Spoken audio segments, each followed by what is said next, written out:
Wonderful. Good morning, everybody. Welcome to our Bike Safe Fresno webinar as a second edition on biking on the road in Fresno. We're excited to bring you a great presentation today with a lot of great speakers that can talk about bike riding in Fresno. First of all, housekeeping. If there are any Spanish speakers, si desea la traducción al español, por favor, cambie el canal español, and Emilia is waiting for you at the Spanish channel. And she's going to give the Spanish version of this presentation today. And if you have any questions during this webinar, please type them in the chat and we will make sure to address them. And followed by the presentation, we'll have question and answers so that we can go over any questions or suggestions or even have a discussion. First of all, my name is Laura Gromes. I'm the Executive Director of the U.S. Green Building Council, Central California. We are a 501c3 nonprofit organization focused on transforming the way buildings and communities are built, designed, and operated. This presentation is part of our Bike Safe Fresno program, which is part of the Transform Fresno initiative. And the goal of this program is to help educate on active transportation. And you can go to our website, usgbccc.org, Bike Safe Fresno, for a lot of great information. And there you can also find our survey, what would help you to bike more in Fresno. And we would appreciate if you guys take that survey, because the more data we have on what is keeping you from biking in Fresno, the better that can be addressed. And we're looking to share that information with the city and our partners so that we can address this. And for the city, it's always important to have this kind of data for their grant applications. So please go to our website and take that survey. Transformative Climate Communities Transform Fresno has been a long process, a community-involved process that started in 2016. The final projects were chosen in October 2017. In 2019, the contracts got signed, and now there's a bunch of projects going on, amongst others, the new satellite campus of Fresno City College that is going up in Southwest Fresno. And they actually just started construction, which is very exciting. So you might wonder, why is active transportation part of transformative climate communities? And we want to show you this little graph that highlights why transportation is such an important issue to address when we are trying to improve the way we are designing and building communities. This little chart shows the total California greenhouse gas emissions from 2017, and you see 41% of those greenhouse gas emissions are coming from transportation. So it's combustion engines that are creating this, and the goal is to find alternative ways. How can we get around without burning gas? And getting around on foot and bike is an alternative to do so, and a great solution locally to make a difference. Here's just an overview over the final projects that got chosen by the Transform Fresno initiative, and they were chosen by the community. You can find this map on our website, and John Honey from Public Works is also going to go over some of those projects that are relevant for active transportation. And just a little caveat, amongst those are not only infrastructure improvement, but there's also going to be a bike sharing program that is going to be started next year. And so 200 electric bikes will be available as part of this bike sharing program starting next year. So lots of great things to look forward to. All right, so here's a little overview. Oops. Over our agenda today. After this intro, we'll have John Honey from Public Works give us an overview over the TCC active transportation projects. Then we'll have Riding on the Road with John Liu, who is going to go over traffic law. Ed and Sue Smith are going to share with us where to ride in the Fresno area. Fresno metro area, and they also go over bike locks and cargo carrying, which are very important elements if you want to use your bike on a daily or weekly level to get around. And then Tony Molina is going to talk about crash avoidance, also a very important aspect to make everybody stay safe. And then we have our question and answer session at the end. All right, so John Honey, are you ready to go? Yes. Okay, perfect. So I'll hand it over to John Honey from Public Works from the city of Fresno. Okay, so thanks for having me today. Again, my name is John Honey. I'm a professional engineer and project manager for the city of Fresno Public Works Department. Largely focused on capital improvement projects. I do have I'm the project manager for a few of the projects within the TCC program, so I can speak to some of them more specifically than others. So today I just wanted to quickly go over general goals of active transportation projects, some of the common infrastructure that's associated with active transportation projects, and then review some of the active transportation projects we have within the TCC program. So the goals, kind of as Laura was speaking to, in an effort to help combat some of these other things, we want to promote alternative modes of travel, biking, walking being the primary example, improve public health, improve access to transit, provide more travel choices to the public. It also ends up having the result of supporting the local economy as a result of improving the transportation modes. And then when you promote active transportation, biking and walking, you're getting fewer people in cars, and the goal is to reduce greenhouse gases and traffic congestion.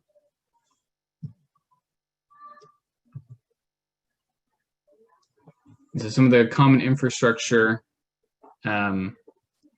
associated with these types of projects are often trails, bike lanes, of which there are a few different alternatives, sidewalks, which in my experience often close gaps in sidewalks. You might have neighborhoods that are adjacent to each other, but there's no sidewalk in between them. There's no trail in between them.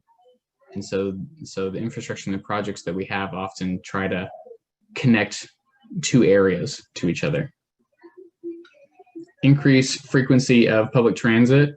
We might be adding a bus stop, buying more buses in an effort to increase how often those routes run, and provide bicycle sharing facilities.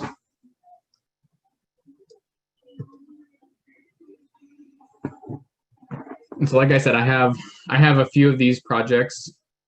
These are the projects that are very explicitly active transportation projects. There are other projects within TCC program that are more aimed at reducing our climate and carbon footprint, that sort of thing, that have to do with solar panels.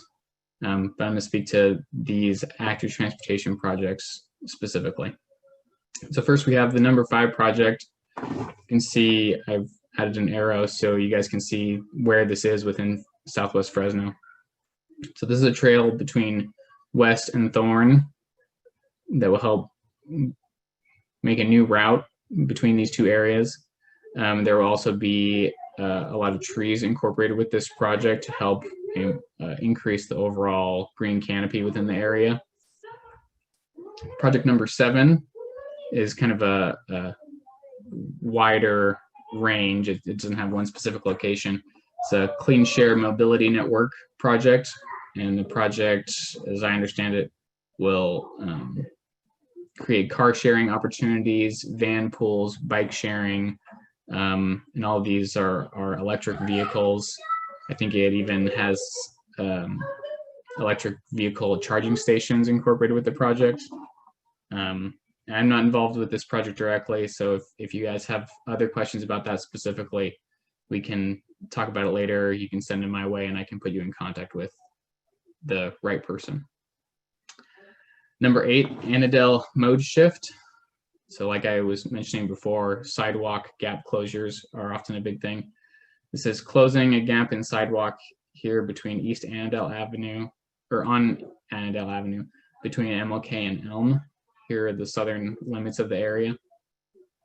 Project number 21 is the TCC connector.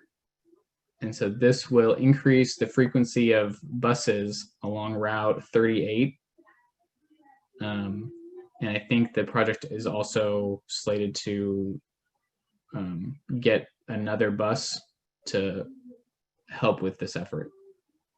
And then project number 22, this is one of the projects that I'm overseeing, is the Southwest Offsite improvements. And this is actually a leverage funding project where we have acquired other grants, federal grants, to help do some of this active transportation infrastructure.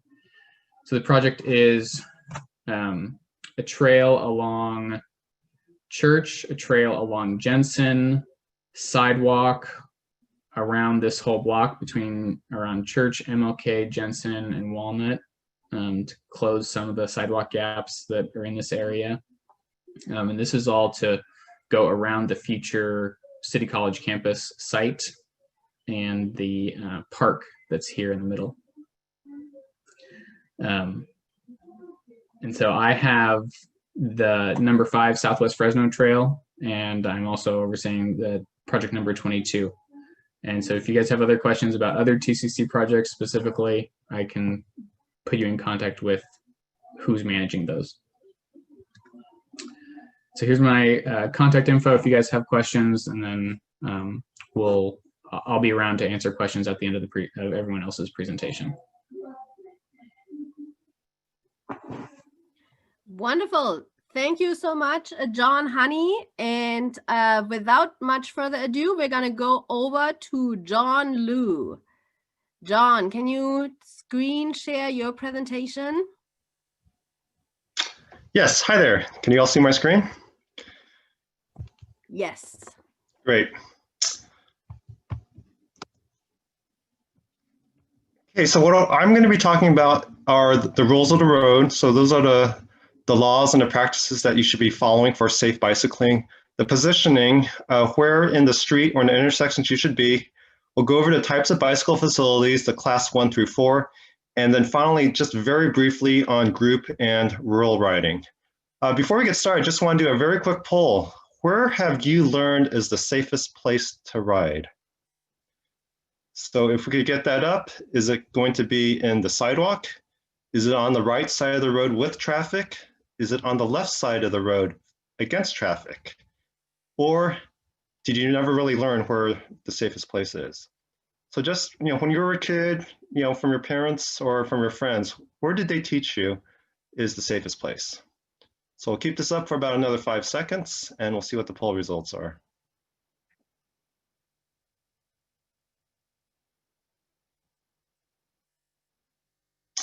Okay, wrapping up, let's see what the results. So actually that's very good. Most people learn to actually ride on the right side of the road with traffic. So riding on the sidewalk or on the left side is actually, in many cases, not safe. So that's great that most people learned the proper way. So excellent. Okay, let's move on.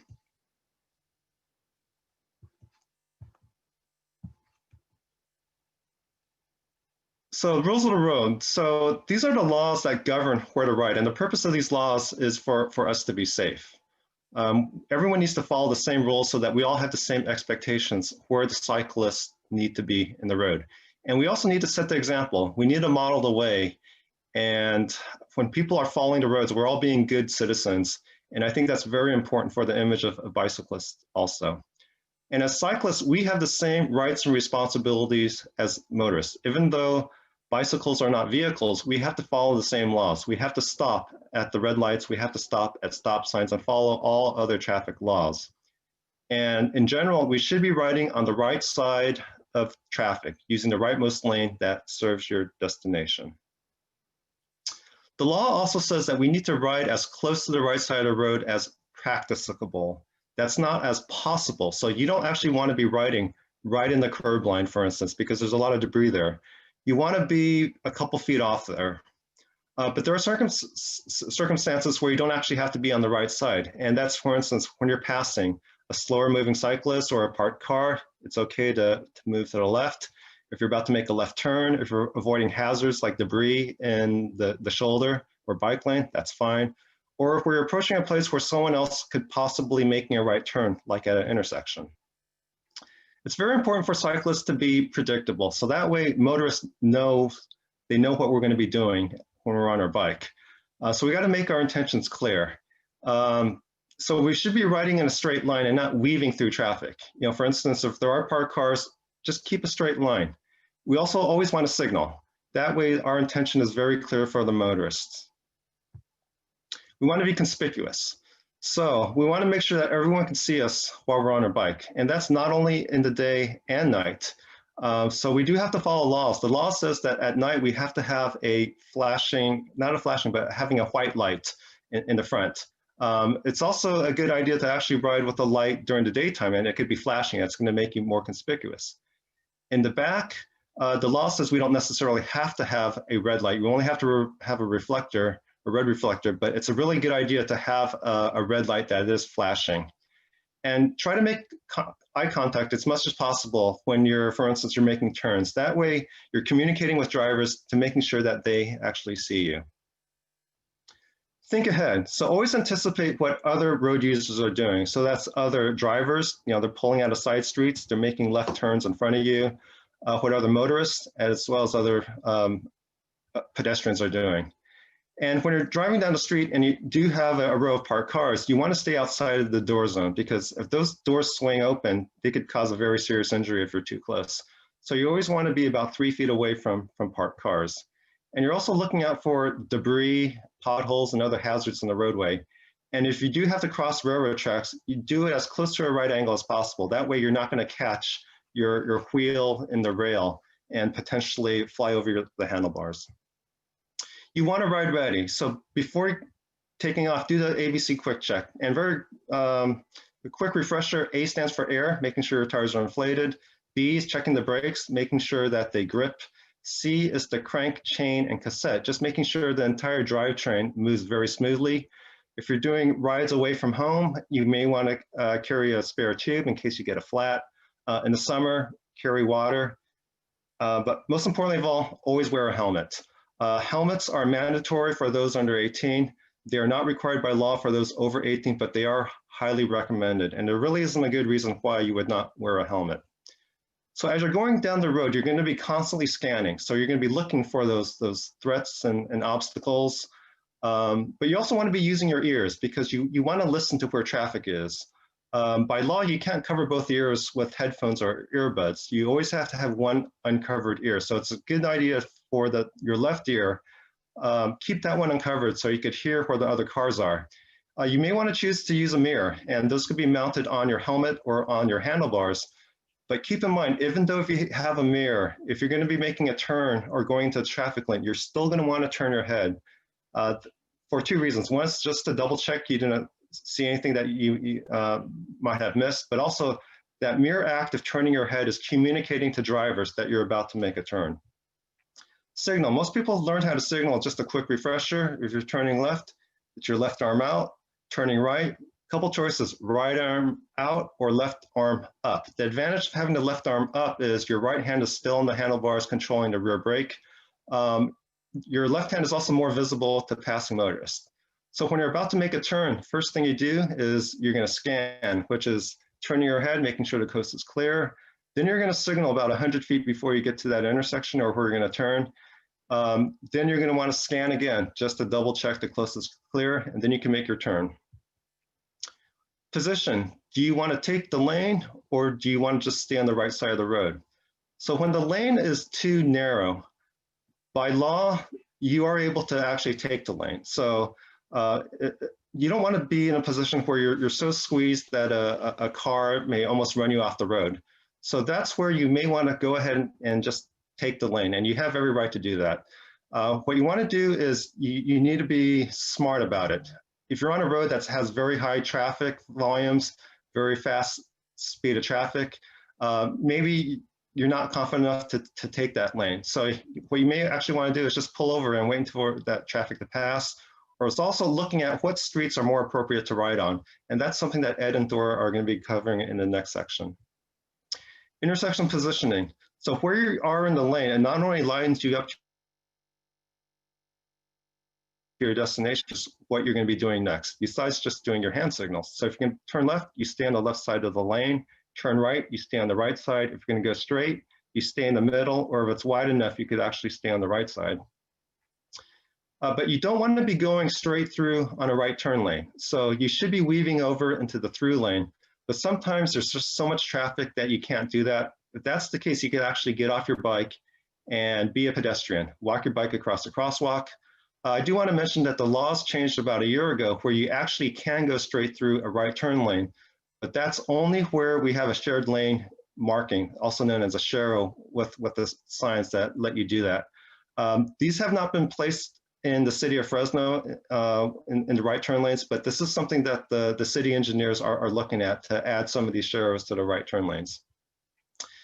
When you're waiting at the red lights, you may be tempted to squeeze on to the front. But actually the safest thing to do is just to wait in line with all the rest of the vehicles, because sometimes when you're squeezing in the front, some of the motorists may make some quick movements to try to get to the right side to make a right turn. So it's just best to kind of wait your turn behind the vehicles. If you're going to an intersection with multiple left turn lanes, in general, you stay in the outer lane, the farther right lane, because that's where slower speed should be. If you're going to make a U-turn, it's perfectly fine to go into the inside lane. At on and off ramps, for instance, at 180 freeway at Fulton and Van Ness, you do have these high-speed off ramps, and sometimes it could be kind of hard to weave across. You got to be assertive at those locations and try to make eye contact. But if you don't feel safe in these circumstances, then try to find another way to get through. More and more roundabouts are being built. And if it's a multi-lane roundabout, you're going to want to stay in the outside lane. And the good thing about roundabouts are cars are traveling slowly, 10 to 15 miles per hour. That's the same speed as a cyclist. If you're making a left turn, then you're going to want to stay on the inside lane. But if you don't feel comfortable riding through with traffic on a roundabout, most roundabouts have wide sidewalks. They're actually called multi-use paths, and it's legal to ride on those paths. Talk about sidewalk riding. Many circumstances, it's not safe because motorists aren't expecting you there, particularly if they're coming out from a side street. They're typically not looking to the right side. They're looking for gaps in traffic on the left. And this is actually the cause of many crashes. So try to avoid doing this if you can. Certainly it's understandable if little kids riding on bikes who are closely supervised, but in general, try to ride in the street. But also know the law. For instance, in Fresno, it's actually illegal to ride in the sidewalk in the downtown area and the Tower District. City of Clovis, it's illegal to ride on the sidewalk. So just be aware of the law. Different types of bicycle facilities. There's class 1 and class 4. So class 1 is a completely separate trail. So this is on North Fresno on Willow Avenue, where they actually have tunnels goes underneath the street. So this is a very safe facility, but you are mixed with pedestrians and other types of users. Class 2 is your typical bike lane, and this is by Edison High School. Class 3 is not any kind of dedicated infrastructure. It's going to be a sign that says it's a bike route, bikes may share the road, or it may be a sharrow in the pavement. Class 4 is the nearest type. It's some kind of separation between the bicycle facility and the vehicular traffic. It could be a row of parked cars, some planters, some plastic channelizers. The nice thing about these, there's more comfort riding in these. You're not mixing with pedestrians. City of Fresno is working on several cycle tracks, for instance, on Belmont, on Palm, on Maple. So you're going to start seeing some of these. So I do want to do a second poll question. What kind of bicycle facility do you feel comfortable riding in? And let's see the poll come up. So we do have the different classes, 1, 2, 3, and 4. Maybe you're comfortable in any type of facility. Maybe you're not comfortable close to any kind of traffic. You only want to be on, for instance, in a park with a trail everywhere, or maybe you don't have a bike. So go ahead and answer that. And here's a refresher of class 1 through 4. You can pick multiple responses. I'll give you about another 5 to 10 seconds, and then we'll close that poll.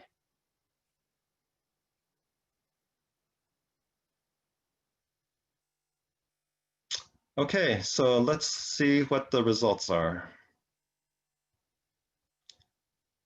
Yeah, most of you feel most comfortable on class 1 facilities, and that's completely understandable if we're away from traffic. And that's why there's a big push to build more class 1 facilities, as well as class 4s where you are separated from traffic. But these facilities are very expensive, and that's why there aren't a lot of these. So thank you for that feedback. Okay. So let's talk briefly about group riding. So this is really fun, just being with your family and friends, going out after work on the weekends. But keep in mind that when you're in a large group, the people in the back don't necessarily see what's going on in the front. So it's very important for the people in the front to announce if there's some kind of threat, like there's a pothole or there's a car there, just announce that. Similar, if there's a car coming from the back, the people in the back should just speak up and say, car back. Also important to make hand signals as you're slowing and stopping, announce it, and also use your signals. When you're sharing paths with other users, you have dog walkers and strollers, the important thing is as you're passing, always pass on the left and announce yourself, say on your left, or ring a bell if you have a bell. In this time of COVID, it's best not to mix with people you don't know, just to limit the amount of exposure. We know all about social distancing and not touching your face and washing your hands. But keep in mind that in the summer when people are sweating and sweat may be flying, keep even more distance, maybe up to 20 feet, just to be extra safe. And if you want to go out riding in the rural roads, for instance, out in West Fresno, just keep in mind that the traffic speeds are much higher. There may not be a lot of shoulder.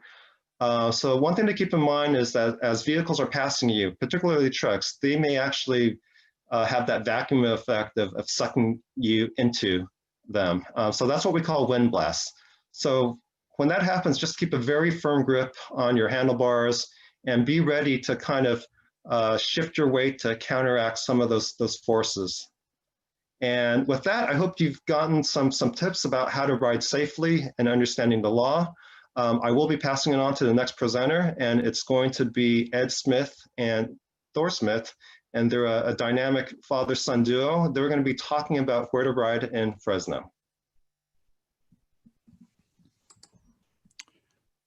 Hey everybody, my name is Ed Smith. We're going to go ahead and share our presentation here. And I'm here with my son, Thor. And what we're going to be talking about today is a practical guide for riding in Fresno. Where to ride, how to carry stuff with you while you're riding, how to lock your bike up and keep it safe.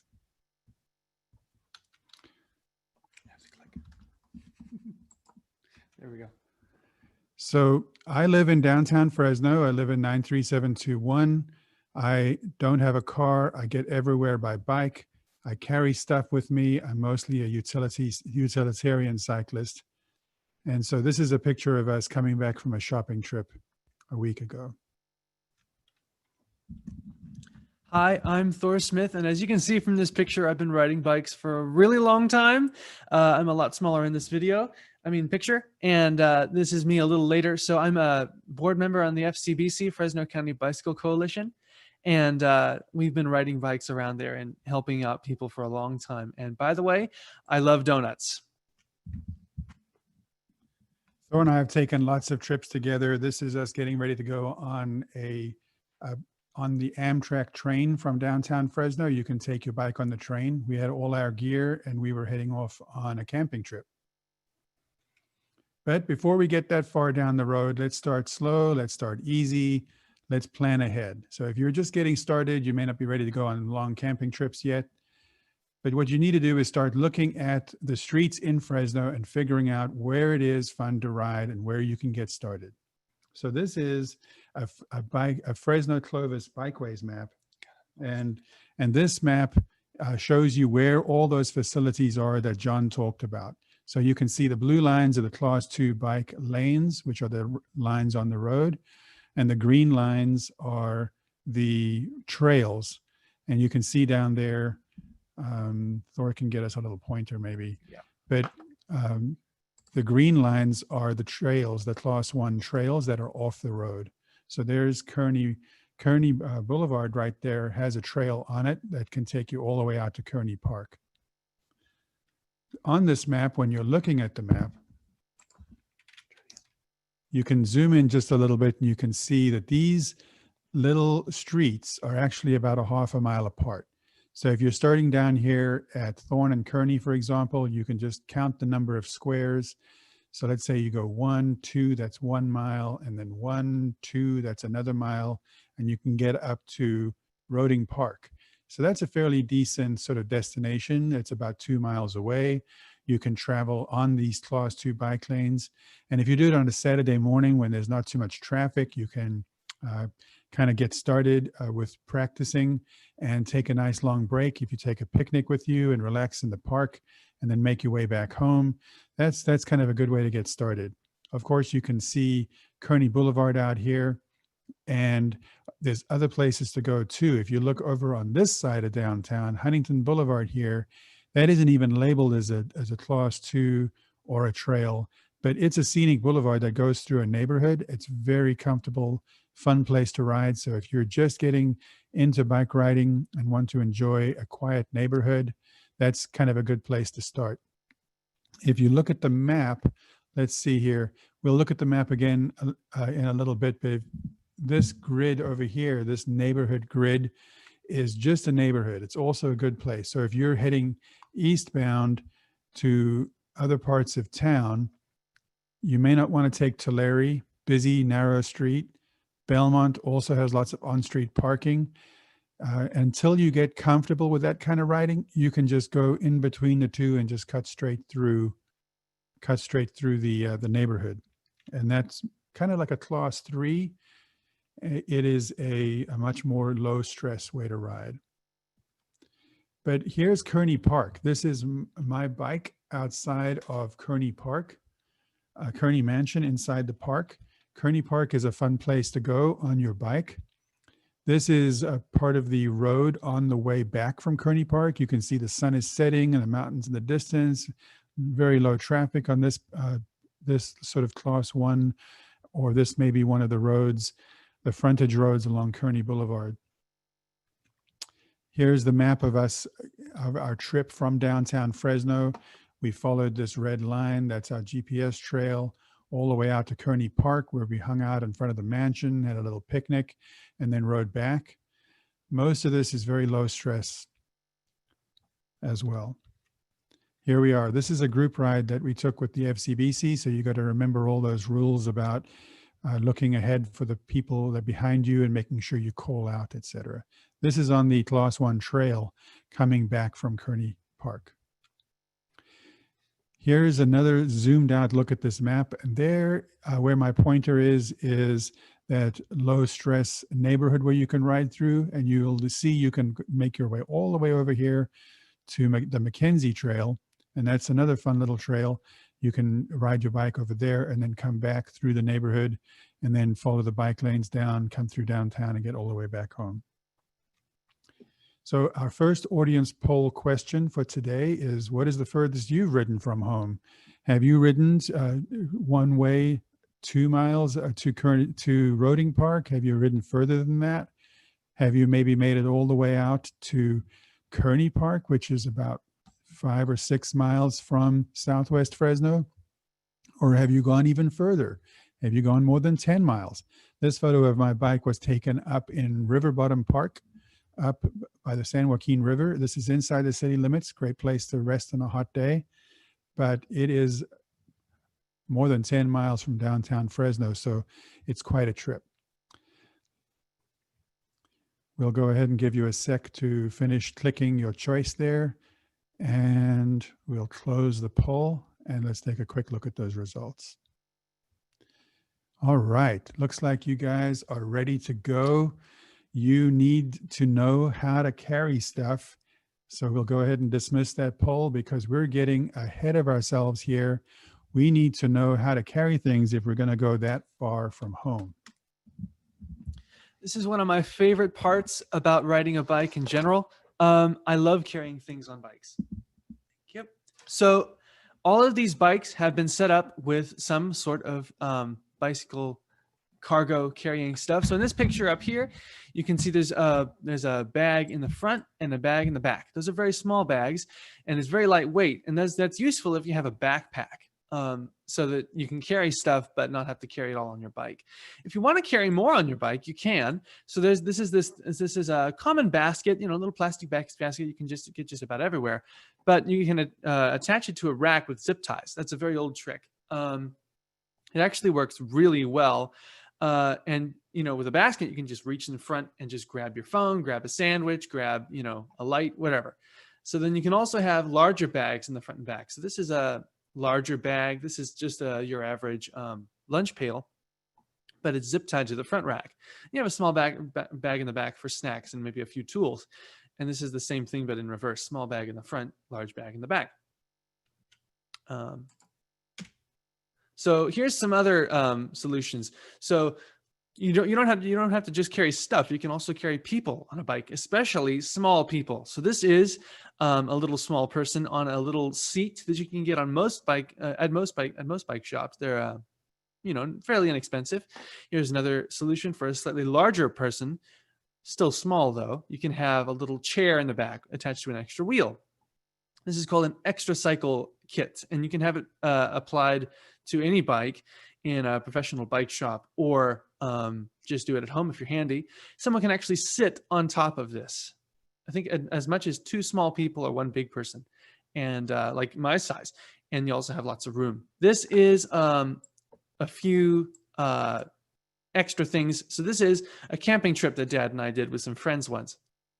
Lots of stuff in the back, lots of bags in the front. All of this stuff fit right on the bike.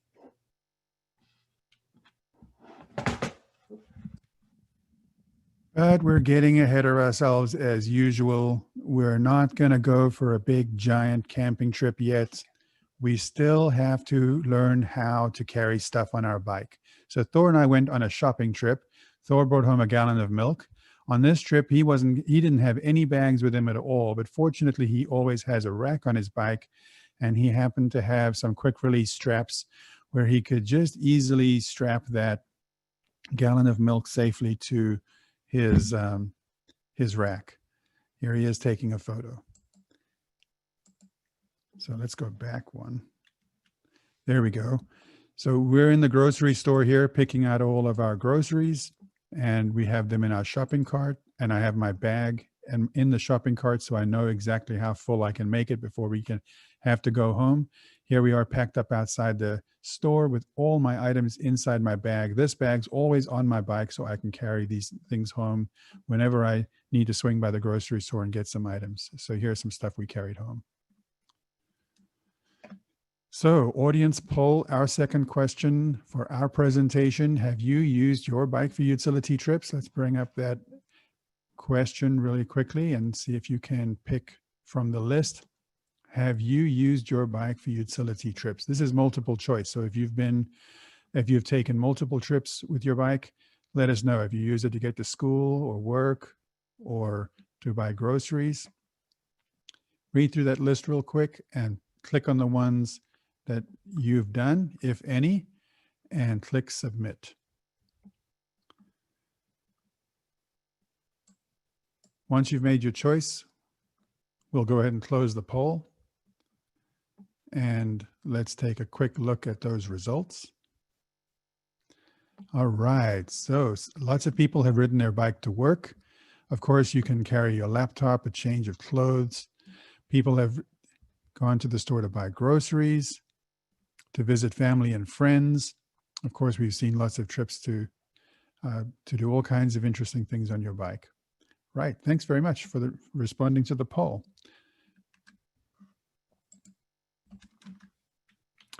But what about locking up our bikes? So we rode to Kearney Park, we rode to Roding Park, we rode home. On the way, we stopped at the grocery store. We went to Smart and Final in downtown Fresno and we got all of our groceries. But what do we do with our bikes when we go into the store? So let's turn it back over to Thor and he can tell us how to lock our bikes. So this is a great example. We were right outside of the Fresno Convention Center and we wanted to turn around and get a sandwich across the street. So you don't want to lock your bike to just the frame nor to just the wheels. What you want is to lock it to everything. So what you can do is you can lock your bike with a U-lock right here. So a U-lock is just a giant padlock made for bikes. So if you lock it here, if someone tries to take the wheel off, you would get stuck on the U-lock. However, you still have the front wheel, as you can see there. So the front wheel can be protected with this thing called a cable lock. This cable lock is best used if it's a little bit tight, a little bit tighter than this maybe, around the frame a couple times and through the front spokes attached to the U-lock. And then you would also want to take off your light if you have a detachable bike light on the front and back, as well as all your bags and stuff.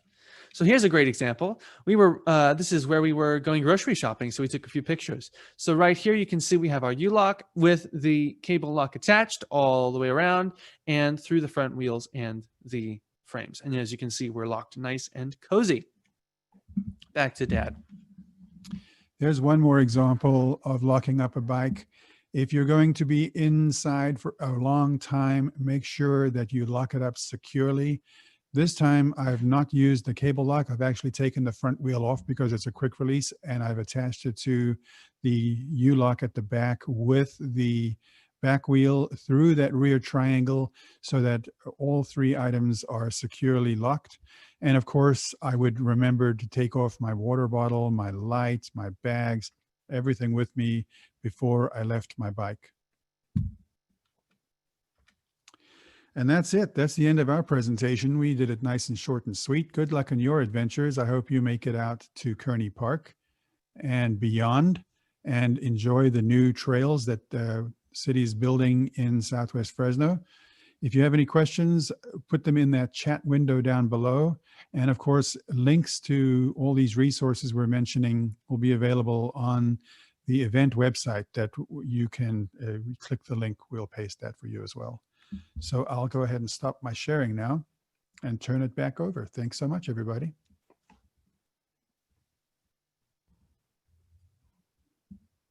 Wonderful, thank you. And we're gonna go right over to Tony Molina.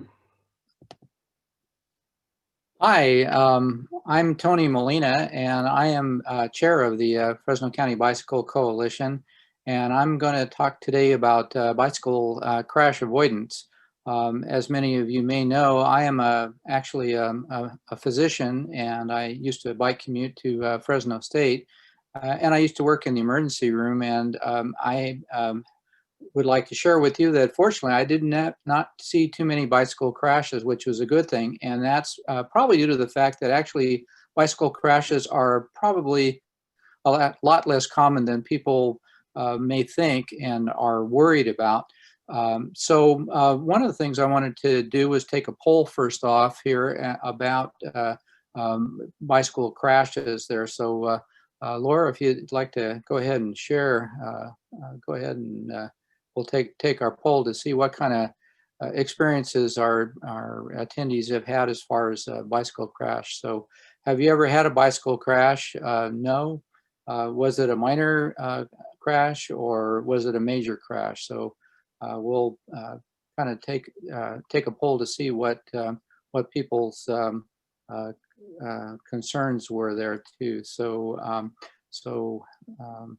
we'll go ahead and if everybody's had a chance to vote there, we'll take a result of the poll there. So, and the results are actually good to hear. 50% have not had a bicycle crash, and only 13% have had a major crash, and 38 have had minor. So that's good to know. But I'm sorry to hear that there have been some crashes there. So I would like to just mention that there are some. We'll be talking about crashes, how to avoid them, hazards, and cycling. And also, I'll make reference to what we call the 5 layers of safety, which is something I'd like everybody to remember if you take something home today. So there are some also, since we can't really talk about other things, there's some smart cycling resources that are on the League of American Bicyclists website that I would like to call your attention to for follow-up. As well as also to mention that the Fresno County Bicycles Coalition also has other cycling resources available to you locally. There's our website is fresnobike.org. I encourage you all to consider joining with us with Fresno Bike. And also we have a Facebook page that you may also want to check out and find out about events that we're having and keep up to date with us. So also I would like to also mention while we're talking about other cycling resources, I'm also a past chair of the City of Fresno Bicycle Pedestrian Advisory Committee, and I'd also encourage anybody who's interested in advocating for better bike facilities in the City of Fresno to attend our currently online meetings. There's one coming up this next Wednesday at 5:30. We meet the 4th Wednesday of the month, and I would strongly encourage everybody who's interested in improving biking in Fresno to attend BPAC meetings and find out what's going on with that. So without further ado, I'm going to talk about crashes and how to avoid them. But there's a lot of numbers and theories about bike crashes, and in Fresno, the number of fatalities that we get every year on bikes, it can be as low as 3, maybe 5 or 6 on a bad year. This year has actually kind of been a bad year with the pandemic. A lot more people are riding bikes, and there's a lot of people that are not driving very carefully or responsibly out there. So be careful out there, particularly this year. But in general, bicycling, as a physician, I'd like to share with you that bicycling is a healthy, safe activity. There is some risk to it, but the benefits actually exceed the risk. So they say that the benefits of cycling are probably about 12 to 20 times of the risk of cycling. So nationally, fatalities from bicycling are probably in around 650 a year, which with a population in the United States, it's actually a pretty low number. California is actually one of the high risk states, or high numbers, just because it's a large state. But the number of actual crashes a year is probably in nationally about 45,000. But you're actually in Fresno anyway. The risk to pedestrians is actually probably about triple the number of fatal pedestrian crashes as bicyclists, and a large number of the bicyclists that are injured or die from traffic collisions is actually due to problems with visibility at nighttime, and also drug and alcohol impairment, both on the part of the motorist as well as the cyclist. So those unfortunately are part of the reality that we deal with. but there's actually studies and hospital admissions that show that a large number of crashes are not reported. Maybe only 1 in 10 actually gets into the statistics. One of the statistics is that about half of all bicycle crashes are actually self-inflicted, just from falling, and you can hit potholes and things like that. So vehicle crashes are actually the less, or about the other half there. So the good news is that as rider experience increases, crashes decrease. So as you ride more, and you have less of a risk. And the good news is that the more people that are riding, actually increases motorist alertness to them. So actually things get safer. And so one of the things we want to do is get more people riding. So some of the reasons crashes happen are, you can see that who's at fault. It's about a 50-50 there, the bicyclist or the motorist. So drivers of bicycles as well as automobiles are all human, so we make mistakes. So some of the big ones, though, are riding the wrong way in traffic, and John also mentioned that earlier too. So those are something to consider. As the other crashes happen at intersections. A lot of people are worried about getting hit from behind. But actually, in the city, most crashes occur at intersections because there's more intersections. Obviously, the struck from behind collisions are actually occur more out on high-speed roads in the country, where vehicles are traveling faster. So, but in the city, intersections are the highest risk. Anyway, so those are some of the causes of crashes, and as we mentioned, some of the risky behaviors that if you can avoid these, this will help a lot.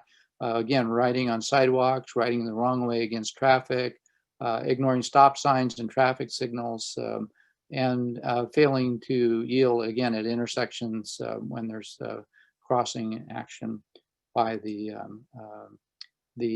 vehicle. So we're going to also talk about some of the things you can do to avoid the crashes. And so that illustration right there is doing what we call the quick stop, which is kind of illustrates some of the hazard avoidance maneuvers that we're going to talk about. One of the hazards that's kind of pertinent to Fresno that's not really mentioned in the slides that I'm going to share is when we've been experiencing lately, and as a physician, I'm particularly concerned about other hazards in bicycling, such as air quality. So lately we've been experiencing a lot of wildfire smoke, which can be very hazardous to your health if you are breathing air in traffic. So some of the hazards that you'll have to deal with are debris, potholes, driving in traffic with dooring. Also, the time of day that you're driving your bike can be an issue. So the 5 layers of safety that I'll share with you are: number 1, bike control. And the first 3 layers can prevent about 90% of crashes. So controlling your bike, obeying the law, following the rules, positioning your bike that John has talked about. Those are the first 3 layers. And then avoiding the mistakes of others is the hazard avoidance maneuvers that I'm going to talk about if I have time. And the passive safety are the last things. If all else fails, you've got your helmet and gloves and a mask. So the hazard avoidance maneuvers are the quick stop, the rock dodge, the avoidance weave, and the instant turn, which we normally teach in parking lot drills. But the quick stop, real quickly, is stop using both front and rear brakes. You're sliding your body back like it was illustrated in this diagram. So if you do skid, ease up on your front brakes, slide back as far as possible. The rock dodge is meant for avoiding like rocks and things so while you're doing this, you want to do a quick turn of the handlebars left and then right.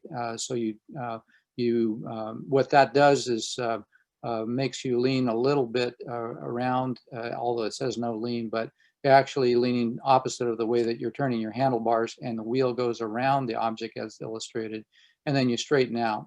And you can practice this in normally what we do is we use tennis balls and you practice going around. So it's that quick twitch movement of the handlebars around the object.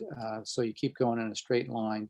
And you can do also what they call, if you've got a bunch of obstacles, you can kind of zigzag around them, swooping turns, leaning yourself on the bike and getting into a rhythm as demonstrated in our parking lot drill diagram. So shifting your weight. And then the instant turn is if you have no time for quick stop, you want to turn your away from the vehicle, but you do a what we call a counter steer turning. So you turn your handlebars real quick and to keep your outside foot down, shoulders leaning, look up and around where you're going.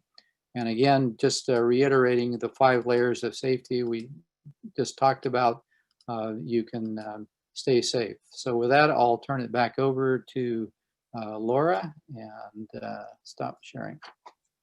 All right, wonderful. Thank you so much, Tony, for all this great information. We all need to stay safe on the road, and those are great tips. Before we come to the question and answers, I just wanted to mention that BPAC also has sponsored bicycle helmets and light for attendees of this webinar. They will be distributed on November 20th at King's Elementary. There will be a form that's going to show up after the webinar ends. Please fill that out with the size of bike helmet that you need, and you just have to measure your helmet, your head, to know the size. We'll also follow up with certificates that will be sent per email. And in this email, we'll also have this form again, just in case you don't know your bicycle helmet size. And we'll also email instructions on the pickup date. So this webinar is funded by the Strategic Growth Council and the California Climate Investment and our partner, the city of Fresno. And now we can go over some questions that came up. One of the questions that was mentioned was if there's going to be a recording. Yes, there will be a recording. Actually, this is running live on CMAC TV, so you can watch it on CMAC TV. And we're also recording it, and we'll send you a recording, and feel free to share it with anybody you see fit. And we are always happy to serve as a resource as well. There was a question, when will the TCC infrastructure improvements happen? John Honey, are you still there? Can I am. you unmute yourself and take the question? Perfect. Per the agreement that Laura mentioned at the beginning of the webinar that was signed in April of 2019, all the projects have to be completed by April of, I believe, 2024. And so all the projects will be completed by then, probably more likely in during the 2023 calendar year. Okay, wonderful. Thank you so much. And John, I think mentioned the sharrows. When is the or how is the city planning to put sharrows onto the roads in the city of Fresno? Well, the city is taking suggestions as far as locations where the sharrows could belong. So that's something that you could either submit through the Fresno app. So one thing that they are trying to figure out is because at signalized intersections, there is bicycle detection. There's those inductive loops in the lane. So they're trying to figure out how to place the sharrow and where to place the loops. So that's something that they're still working on. But they do intend to eventually actually paint the sharrows within those lanes. Okay, wonderful. Thank you for the information. Also concerning John Liu's presentation, if riding on the sidewalk is not allowed in downtown, does this apply to kids as well?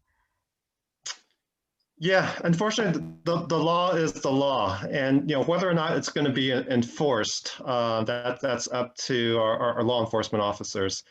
So while I can't say it's perfectly fine, people are just going to have to use their own judgment and make that decision for themselves. Okay, wonderful. We are already a little bit beyond our time. If there's any more last second question, please put it in the chat. And we mentioned BPAC, the Fresgo app was mentioned. All the links for those you can find on our website, USGBC